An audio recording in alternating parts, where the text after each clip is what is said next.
Okay guys, here's another Autococker Tech video today.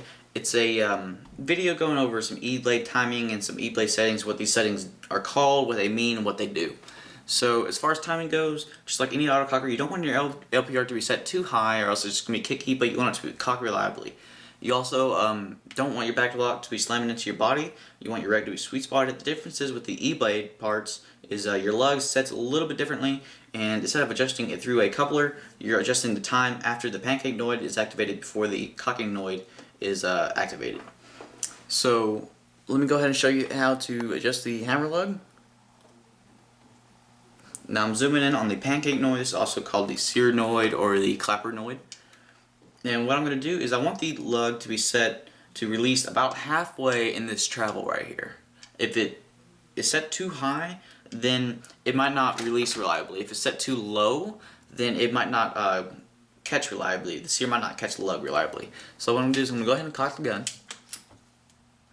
And I'm pushing down while pushing up at the same time. So I'm going to show you about halfway through. The sear releases the hammer. And see, there's still a little bit of play left over. So one more time.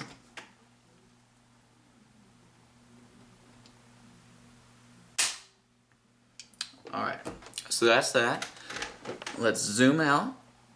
I'm going to show you what these timing does and what they mean and everything like that. Now this gun is set to factory fast right now, using a E2 0.24 board. Now the gun is just on, ready to fire right now. To get to the timing settings, I'm going to hold down the turning lock located inside the gun. And see, it goes to timing. I'm going to enter that. Now the sear on is factory at 4 milliseconds. What the sear on does is it's how long the clapper noid is energized for. If it's too low, then the hammer won't release reliably. If it's too high, then your battery life just drains faster. Also, let's see, the next one is the C delay, the cocking solenoid delay time. After the hammer is released, it hits the valve, and it has to have enough time to fully open the valve and shoot the ball before the gun tries to recock itself. So that's what that does is it controls the time after the pancake noid is activated before the cocking solenoid is activated. So the next one is the C on. And that stands for cocking solenoid on time. And what that does is it determines how long the cocking solenoid, which is your front solenoid up here, directs air to the front of the ram. If it's too low, the gun will chop paint or won't load paint because the back block does not travel all the way back. If it's and this setting is overridden by the eye.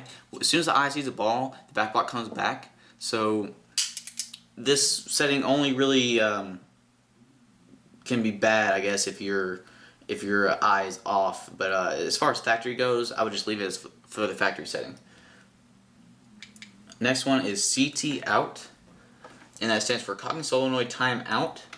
What that does is it controls how long the bolt stays open whenever the eye does not read a ball. So the eye's on right now.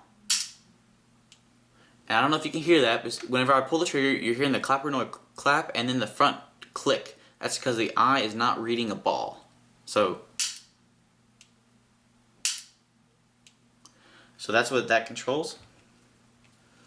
The next one is the C off. And what that is cocking solenoid off time. It controls the amount of time that the cocking solenoid directs air to the back of the ram.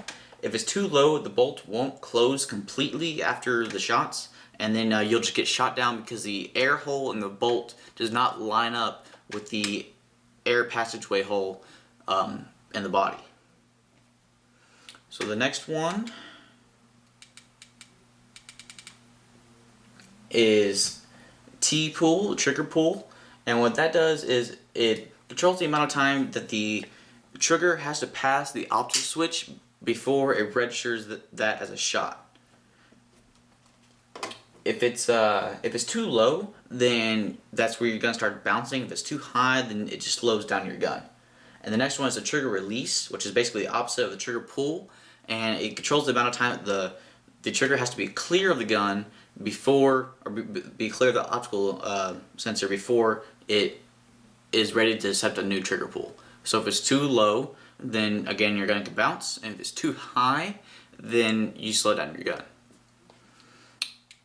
Now for most of mine, I just leave them on the factory settings, and we'll go through all the factory settings values here. The sear on factory setting value is 4.0 milliseconds. The C delay value is 6.0 milliseconds.